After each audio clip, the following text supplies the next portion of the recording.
जय श्री राम। कैसे हैं आप सभी का स्वागत है। नए साल में कैसा बीतेगा यह साल, पूरी तरह से समझने के लिए हमारे चैनल को आप सब्सक्राइब कीजिए।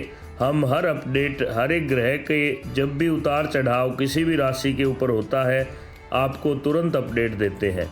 आज हम कन्या राशि की बात करने वाले हैं। 2026 का वर्ष कन्या राशि के लिए कैसा रहेगा, पूरी बात समझने के लिए आप पूरी तरह से गौर से सुने, ध्यान से सुने। कोई भी प्रश्न हो तो आप कमेंट करें। जनवरी के महीने में बात करें तो 12वें केतु वर्ष भर रहेगा और छठे स्थान पर राहु। चिंता बढ़ेगी, कारोबार मंदा होगा, ठगी हो सकती है। लेन देन करते समय सावधानी बरतने की आवश्यकता है।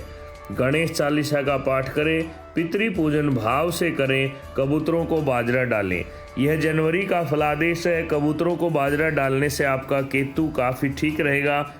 और जनवरी की बात करें कन्या राशि की, दैनिक आय मंदी रहेगी, घरेलू समस्या हो सकती है। घरेलू समस्या के अंदर पति पत्नी का भी कोई किसी बात को लेकर के मतभेद हो सकता है या किसी पारिवारिक विवाद में आप फंस सकते हैं।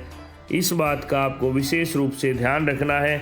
समझदारी से आपको काम लेना है और उपाय बराबर करते रहे। जो उपाय जनवरी में बतलाए थे वही फरवरी में भी आपको करते रहना है।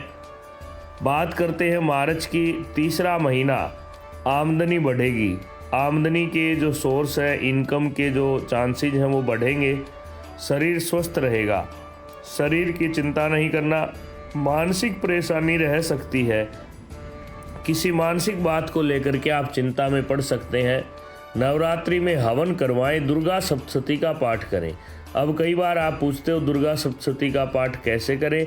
अगर संस्कृत नहीं आती है तो आप हिंदी में करें, लेकिन गीता प्रेस की दुर्गा सप्तशती लेकर के उसका पाठ करें, काफ़ी लाभ आपको प्राप्त होगा। अप्रैल में अगर हम चलें तो अप्रैल आपके लिए काफ़ी ठीक महीना साबित होने वाला है। मनोरथ सफल होंगे। 8वें सूर्य लगातार खर्च बढ़ेगा। सोच समझकर खर्च करें, योगा मेडिटेशन करें, अर्थात आपको शरीर का विशेष ध्यान रखना है। बेजुबानों की सेवा करें, पक्षियों को दाना डालें, गाय को कुछ ना कुछ खिलाते रहें। इस तरह से आपको अप्रैल का महीना व्यतीत करना होगा। मई का महीना प्रारंभ में लाभ रहेगा। आपसी मतभेद आपका हो सकता है। शुभ समाचार प्राप्त होगा। यात्रा अधिक होगी, जमीन से लाभ मिलेगा। गणेश जी की पूजा लगातार करते रहें। यात्रा अधिक होने का भाव, आपको किसी विशेष कार्य से इधर उधर आना जाना पड़ सकता है। अगर जून की बात करें तो जून का महीना काम अच्छा चलेगा। कोई भी काम साझेदारी में न करें। कोई भी काम करना है तो साझेदारी की बजाय आप अकेले करें। ध्यान रहे, आपसी मतभेद हो सकता है तो उसके लिए आपको शांति का दान देना होगा।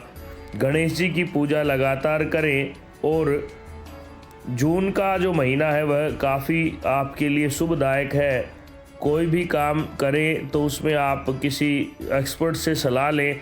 सामाजिक प्रतिष्ठा आपकी इस महीने में बढ़ेगी। गौशाला में दान करना है। जब काम अच्छा चलता है तो हम भगवान को या किसी धर्म को भूल जाते हैं, लेकिन प्रॉपरली आपको दान करते रहना चाहिए। जुलाई की अगर बात करें तो 11वें गुरु आमदनी को बढ़ाएगा। 11वां महीना आपके लिए काफ़ी शुभ होगा। 15 जुलाई के बाद सूर्य गुरु लाभ योग, जमीन, दुकान, मकान आप खरीद सकते हैं। अर्थात जुलाई के अंदर आकर के आपके काफ़ी अच्छे योग बन रहे हैं। इसमें आपको ज़मीन, मकान, दुकान अर्थात कोई भी नया खरीद या बेचने का काम आप इस महीने में कर सकते हैं। इसी महीने में गुरु पूर्णिमा आएगी। गुरु के दर्शन करें। अभी तक अगर गुरु धारण नहीं किया है तो आप किसी योग्य व्यक्ति को गुरु धारण करें। पीली वस्तुओं का दान करें। पीली चीज़ें आपको जुलाई में दान करनी है। पीली चीज़ों में गुड़, केला, आपके गुड़ के साथ साथ मेथी भी आती है, या आप आटा जो बेसन का स्वरूप होता है, चने का जो आटा होता है, वह भी दान आप कर सकते हैं। अगस्त का महीना, प्रारंभ में लगन में शुक्र, 11वें चतुर्ग्रही योग। 15 के बाद खूब धन प्राप्त हो। 11वें भाव में जब 4 ग्रह होंगे तो इनकम अच्छी होगी। मकान, दुकान, वाहन का योग आपका पहले से चल रहा है, तो उसके लिए आप लगातार प्रयासरत रहें, क्योंकि इस तरह के काम 1 महीने के अंदर नहीं बनते, तो आपको लगातार मौका मिलेगा। गरीबों को कुछ वस्त्र आप वितरित करें इस दौरान। 16 शुक्रवार के व्रत करने हैं। 16 शुक्रवार के व्रत की अगर हम बात करें तो 16 शुक्रवार के व्रत विशेष रूप से माँ लक्ष्मी के करें। सितंबर का महीना, धन भाव में शुक्र, 11वें मंगल गुरु, आमदनी श्रेष्ठ, शुभ कार्यों में धन खर्च होगा। नया काम करने से पहले कुल पुरोहित का आशीर्वाद लें। नया कोई भी काम अगर आपको शुरू करना है तो अपने कुल पुरोहित से आशीर्वाद लें, उनके दर्शन करें या उनसे सलाह मशविरा करें। आशीर्वाद का मतलब केवल जाकर के पैरों में प्रणाम करने से नहीं, कहने का भाव है अगर कोई नया काम करना है तो पहले आप उनसे पूछें कि गुरुजी, दादाजी, जिस भाव से भी आप उनके पास जाएं तो आप उनसे बात करें कि क्या मैं ये काम शुरू करने जा रहा हूँ, यह मेरे अनुकूल है या नहीं, यह स्थान मेरे लिए लाभदायक है कि नहीं। इस तरह की बातें आपको करनी है। अक्टूबर का महीना, पितृपक्ष से प्रारंभ हो गया। नया काम नहीं करना है। जो पहले से आपकी प्लानिंग है उसको आप श्राद्ध में न करें। योजना बना सकते हैं। महीना अच्छा रहेगा। फिजूल खर्चे पर कंट्रोल करें। पूजा पाठ पर ध्यान दें। शुक्ल पक्ष में नवरात्रि आएंगे, उस समय आप अपना जो काम सोच रखा है उसको अपना स्वरूप आप प्रदान कर सकते हैं। नवंबर की बात करें, शुरुआत अच्छी होगी। नवंबर का महीना आमदनी के लिए भी ठीक है। 12 नवंबर से मंगल गुरु 12वें, लोन लेना पड़ सकता है। आजकल नया काम, बड़ा काम जब भी करते हैं तो ये लोन लेना तो आम बात है, तो उसके लिए आपको चिंता नहीं करना।